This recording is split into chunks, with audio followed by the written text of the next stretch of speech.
Welcome and welcome back to my channel I Cannot Watch Quietly. Although for season 8 of Love is Blind, I was pretty quiet. Maybe not that excited about it, but also there was a lot of deep talk that I was just quietly listening to between the people in the pods. Couple of other observations about the overall show is that it was I don't have other love seasons that I watched that I can compare it to. I think there were only one or two, and I believe I remember seeing some interracial pods in there, but this one didn't have that. As a matter of fact, reading some other people talking about the show and reading about it, there was complaint that it was not diverse, and come to think of it, yes, it was not diverse enough, and that's probably why there weren't interracial pods either. In addition to that, there was a lot more knowing within the women group and then the men group, like knowing who dates who or who broke up with who, and just a lot of drama there. I think I'm just gonna focus on maybe 2 or 3 couples. So I'm going to start with Virginia and Devin.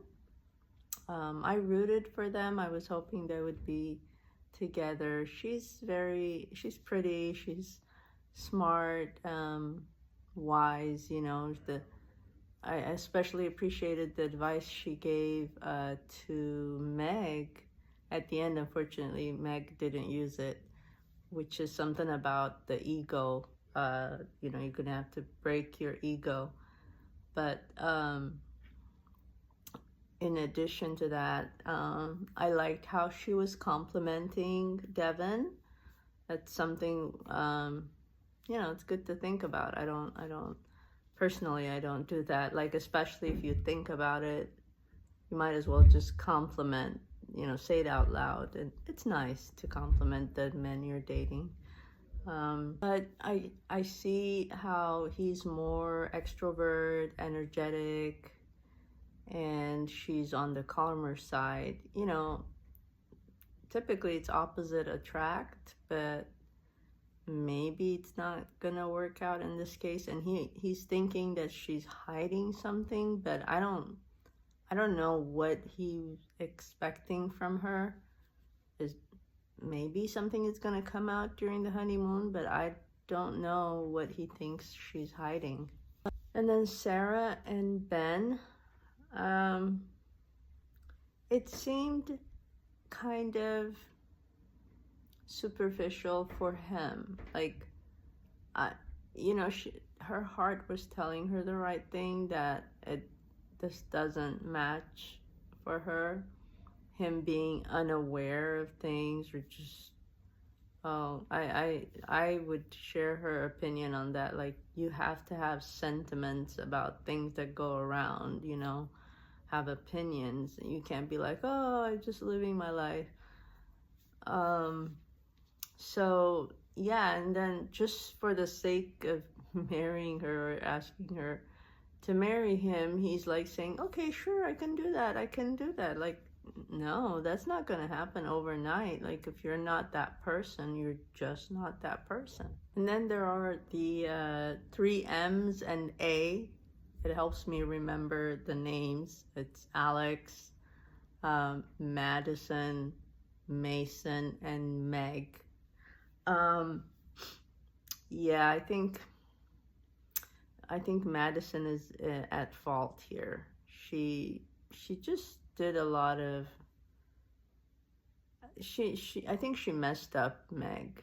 I think that's what she did. She makes it sound like she was trying to help her, but I think she messed her up, and it didn't work out for herself either. So, yeah, tough. Meg should have just gone for it. Like, even pretend, and see how it goes. She liked him. They did have a lot in common. He was just lost, I would say. He was just lost. So he would come back to reality, I think, once he starts, dating her. But that didn't happen. So that ship has sailed. Then there is David, Lauren, and Molly. I think most people probably would disagree with me, but and Molly in the beginning, she doesn't look like someone who's likable with the way she talks and behave, but I think she, except for the part where she talks a lot about killing and stuff like that, I think she'd be like, I think murder comes up in her talk a lot, unconsciously, I guess, but and in a joking way, probably. Outside of that, I think she's not that bad, and I think she would have been a better fit for David than Lauren. And Lauren, is not that innocent, this innocent teacher. No, I do see something about her too, that a little mischievous. So, I mean, we've seen a little preview of what's coming tomorrow, so we'll see how that goes.